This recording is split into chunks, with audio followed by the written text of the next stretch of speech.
Em 1582, uma vila alemã foi tomada por um horror indescritível. Durante meses, algo movia-se nas sombras, deixando atrás de si apenas um rastro de sangue e silêncio. Quando o medo se tornou insuportável, os habitantes uniram-se numa caçada que os levaria a descobrir algo muito mais terrível do que qualquer fera. Algo que nunca deveria ter sido encontrado. Desde que o homem aprendeu a temer a noite, o luar guarda segredos sobre a sua própria natureza. O escuro sempre foi mais do que a ausência de luz. É o espelho de tudo o que não compreendemos em nós. E quando a lua se ergue plena e branca, há quem diga que desperta aquilo que dorme nos ossos do mundo. As histórias do que a lua faz aos homens são antigas, tão antigas quanto as primeiras fogueiras acesas para afastar o medo. Desde a Grécia aos confins da Germânia, dos vales da França aos campos gelados da Escandinávia, há sempre alguém que muda quando ela aparece, que perde a sua forma humana e se entrega à fome, à carne e ao sangue. Os gregos chamavam-lhe Lycanthropos, o homem-lobo. Na Roma Antiga falava-se de Versipelis, aquele que muda de pele. Mas em todos os nomes e línguas o sentido é sempre o mesmo. A fronteira entre o humano e o animal não é fixa, é apenas uma ferida. Nos primórdios, essas histórias não eram apenas um aviso, serviam de explicação. Em tempos de fome, quando o gado desaparecia misteriosamente ou corpos eram encontrados mutilados à beira das estradas, dizia-se que a besta andava à solta. A fera podia ser um homem amaldiçoado, um servo do demónio ou um simples camponês vítima de um feitiço. A Igreja, incapaz de distinguir o mito da heresia, alimentou ambas as coisas. Mas antes dos sinos e dos sermões, muito antes de os padres darem nome ao mal, os povos antigos viam o lobo como espelho e aliado. Na mitologia nórdica, o lobo Fenrir é o arauto do fim dos tempos, a criatura que devora o sol. Na céltica, é o guardião dos mortos. E nas florestas germânicas, os guerreiros pintavam o corpo com sangue e vestiam peles de lobo antes de entrar em batalha, acreditando que assim herdavam a fúria e o instinto do animal. Com o passar dos séculos, essa reverência tornou-se medo. O cristianismo transformou a antiga comunhão com a fera numa maldição. O lobo, antes símbolo de força, passou a ser instrumento do diabo. E o homem que o imitava, um servo do inferno. E assim, o mito começou a tomar forma humana. Diziam que bastava ser mordido, beber uma poção ou usar um cinto de pele amaldiçoado para que o corpo se rasgasse sob a luz da lua, que a carne se contorcia, os ossos partiam e o homem deixava de ser homem. As aldeias contavam estas histórias para ensinar prudência, mas também para dar um rosto ao terror, pois quando as portas se fechavam à noite e o uivo ecoava ao longe, ninguém sabia ao certo onde terminava o monstro e começava o homem. A lua, silenciosa e implacável, continuava a sua dança, e sob o seu brilho frio, a humanidade aprendia, com medo e fascínio, que a besta não vivia apenas nas florestas. Ela, afinal, dorme dentro de nós, à espera da noite mais certa. Seja bem-vindo ao Show de Horrores.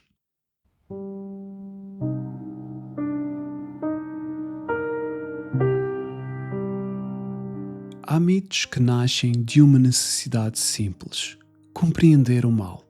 Antes de haver ciência ou psicologia, antes de o crime poder ser explicado por instinto ou desordem, o ser humano olhava para o inexplicável e via magia, castigo ou pacto. E poucos mitos traduzem tão bem esse esforço como o do homem-lobo, o ser dividido, a criatura que caminha com um pé no humano e outro no abismo. Os antigos sabiam que o indomável começava dentro de nós. A fronteira entre o civilizado e o selvagem era frágil, e o lobo, com o seu olhar noturno e a fome insaciável, tornou-se símbolo dessa tensão. Os povos germânicos e nórdicos acreditavam que certos guerreiros, os Ulfednar e os Berserkir, se deixavam possuir pelo espírito do lobo antes da batalha. Diziam que entravam num transe de fúria divina, rasgando os inimigos com a força de 10 homens, imunes ao medo e à dor.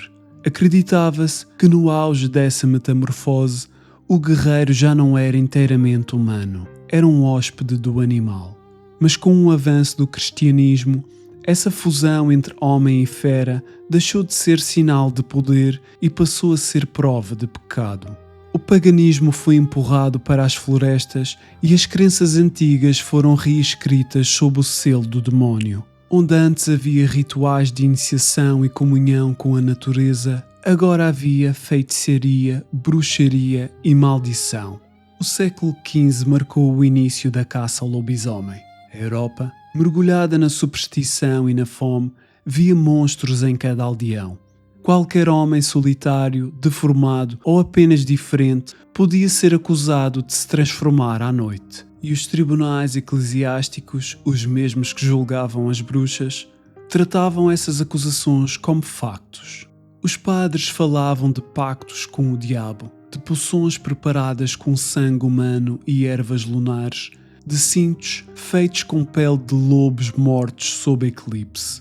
Os corpos mutilados, encontrados nas florestas, tornavam-se provas, e os gritos dos inocentes ardiam em fogueiras que cheiravam a medo e a lenha úmida. Entre os séculos XV e XVII, centenas de pessoas foram torturadas e executadas sob a acusação de licantropia. Muitos confessavam o impossível não por culpa, mas por dor da tortura. Outros, enlouquecidos, acreditavam realmente transformar-se, convencidos pelas palavras incessáveis dos inquisitores de que a fera vivia neles e precisava ser expurgada pelo fogo. No entanto, por detrás das sentenças e dos sermões havia algo mais. A figura do lobisomem era também uma metáfora, um espelho distorcido do homem comum. Representava o medo do que o ser humano é capaz de fazer quando se liberta das regras e da compaixão. A besta era o selvagem reprimido, o instinto que a sociedade tentava domar. E talvez seja por isso que o mito não morreu, porque apesar de todo o progresso, o homem continua a ser o mesmo, uma criatura que tenta esquecer que a sua carne é ainda ovo chamado da lua.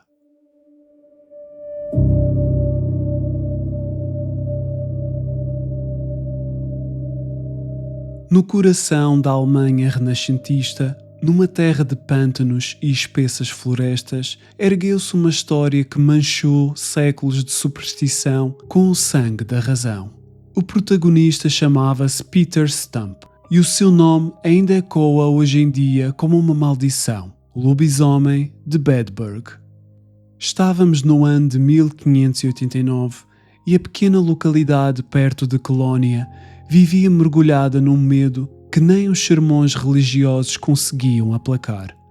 Os camponeses estavam a encontrar corpos desfeitos à beira dos campos, vísceras espalhadas, membros arrancados como por garras invisíveis. As crianças desapareciam e alguns pastores juravam ver uma sombra monstruosa a rondar as colinas. O rumor espalhou-se como febre. Um homem que se transformava em lobo andava entre eles. E quando as autoridades capturaram Peter Stump, um agricultor de meia-idade, de olhar cansado e mãos calejadas, a suspeita tornou-se condenação antes mesmo do julgamento. As crónicas da época dizem que Stump, sob tortura, confessou tudo. Disse que aos 12 anos firmara um pacto com o diabo, que este lhe dera um cinto de peles encantado.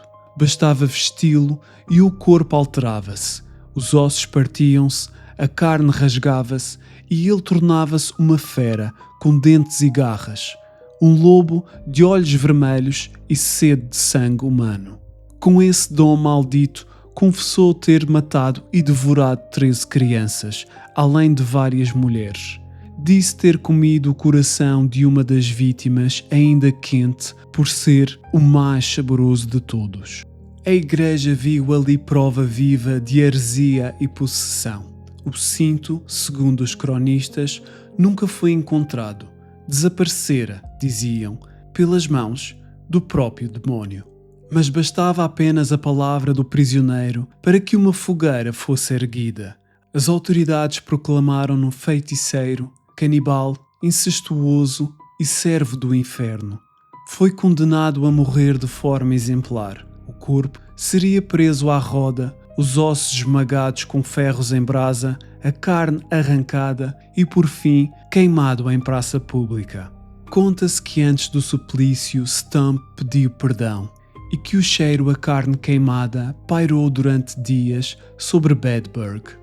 Mas a sua história não é apenas a de um monstro, é também a de uma época, porque os cronistas, ao escreverem sobre Stump, não contaram a verdade da alma humana, mas a versão da verdade que o poder queria ouvir. A Alemanha, dividida pela Reforma e pela Guerra dos 30 anos, era um campo fértil para o medo. O diabo estava em toda a parte, nas pestes, nas colheitas falhadas, nas paixões proibidas, e o lobisomem para o povo tornou-se a face visível desse mal invisível. Séculos depois, alguns historiadores sugeriram que Stump sofria de transtornos mentais, talvez epilepsia, talvez alucinações. Outros acreditam que foi apenas vítima de perseguição religiosa, um bode expiatório para o terror coletivo de uma aldeia. Mas o mito sobreviveu. O lobisomem de Bedburg foi citado em panfletos, sermões e peças de teatro. O homem que vendeu a alma e colheu o inferno. E assim, o nome de Peter Stump tornou-se lenda, um aviso gravado em fogo na memória da Europa, que há monstros que nascem do inferno e outros que são feitos pela mão dos homens.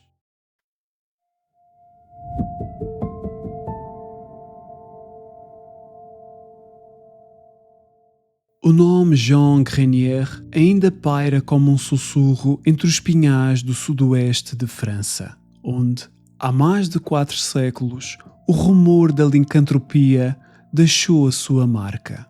Era 1603 e o inverno colava-se às aldeias como uma maldição. Na região de Poligny, perto de Bordeaux, começaram a desaparecer crianças.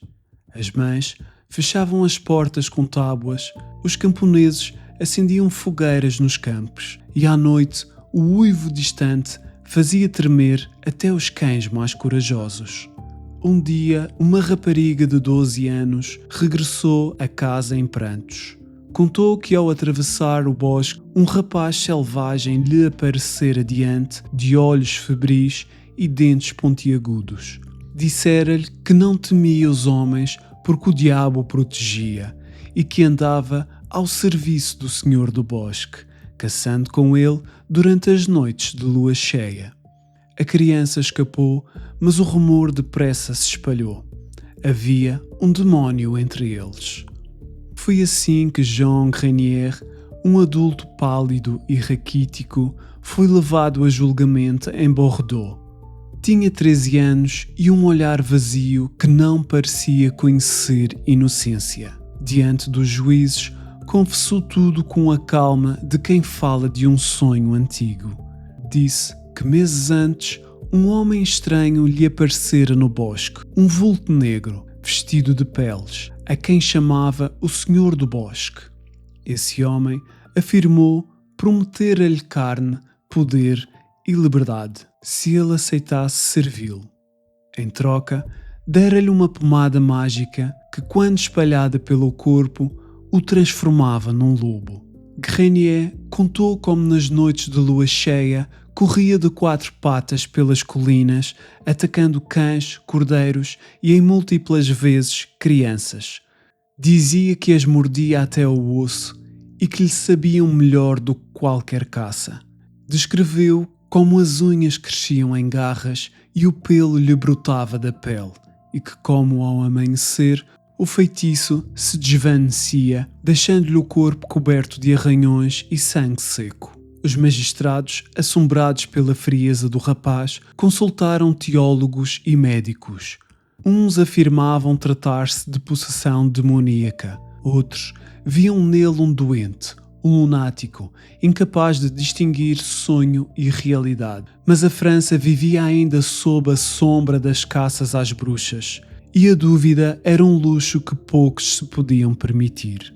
Grenier foi condenado, não à fogueira, mas a algo talvez pior. Foi encerrado num convento, entregue aos monges da ordem franciscana. Diziam que o fariam rezar, que o libertariam do mal, mas as crónicas contam que passou o resto da vida num delírio silencioso, a uivar nas noites de tempestade, a roer as próprias mãos, convencido de que era ainda um lobo.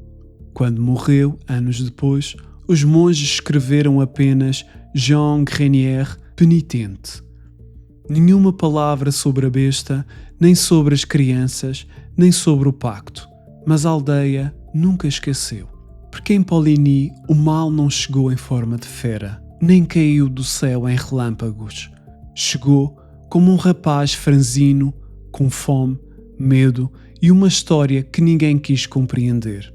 E é talvez por isso que o seu nome perdura como um lembrete cruel de que há terrores que não precisam de nascer com o diabo.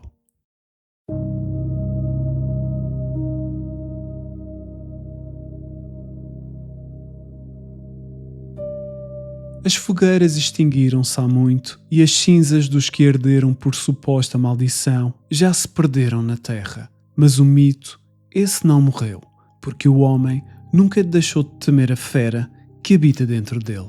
As histórias de lobisomens mudaram de língua e de tempo, mas a sua essência é sempre a mesma. De Bedburg a Poligny, de Roma à Bretanha, de montes nórdicos às aldeias ibéricas, a lição persiste. A besta não vive na floresta, vive no coração do homem. E a lua cheia, longe de ser um feitiço, é apenas o espelho que o obriga a olhar para si mesmo. No século XIX, quando a ciência começou a substituir os exorcismos por diagnósticos, surgiu uma nova explicação para a velha maldição, a licantropia clínica. Médicos e alienistas descreveram casos de homens e mulheres que, tomados por delírio, acreditavam transformar-se em lobos. Uivavam, corriam nus pelos campos, atacavam com os dentes. Não era bruxaria, apenas a mente humana a quebrar-se de dentro para fora, um eco distante das confissões arrancadas séculos antes sob tortura. Freud viria a chamar a isso o id, o instinto primordial que resiste às amarras da civilização. Outros, mais poéticos, diriam que é a sombra, o reflexo obscuro de tudo o que negamos ser. Mas as aldeias de outrora já o sabiam. O homem só é humano enquanto consegue conter o seu próprio apetite. Quando a fome é maior que a razão, o uivo recomeça. E é essa a verdadeira maldição. Não o cinto encantado, nem a pomada de demónio, mas a tentação de se libertar da consciência. O lobo, afinal, não é o inimigo. É o desejo de não ter remorsos, de viver sem lei, sem culpa e sem espelho. A lua apenas recorda que essa fronteira ainda existe, que há uma linha tênue entre o caçador e a presa, entre o homem que se contém e aquele que cede. E quando a noite cai, quando o mundo se torna frio e silencioso, é fácil esquecer em qual dos lados se está. Talvez seja por isso que o mito nunca se extinguiu, porque no fundo todos ouvimos o chamado e quem sabe, se ao olhar demasiado tempo para o luar, não sentimos também o arrepio antigo que percorreu Bedburg, Poligny e todas as eras do medo. A licantropia não é apenas uma lenda. É o nome que demos àquilo que somos quando deixamos o homem adormecer e a besta desperta para respirar.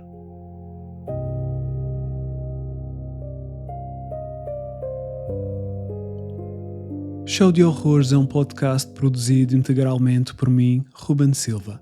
Se desejar apoiar o projeto, encontrará episódios bónus exclusivos para os assinantes do canal no Patreon. Obrigado por ouvir e até ao próximo episódio.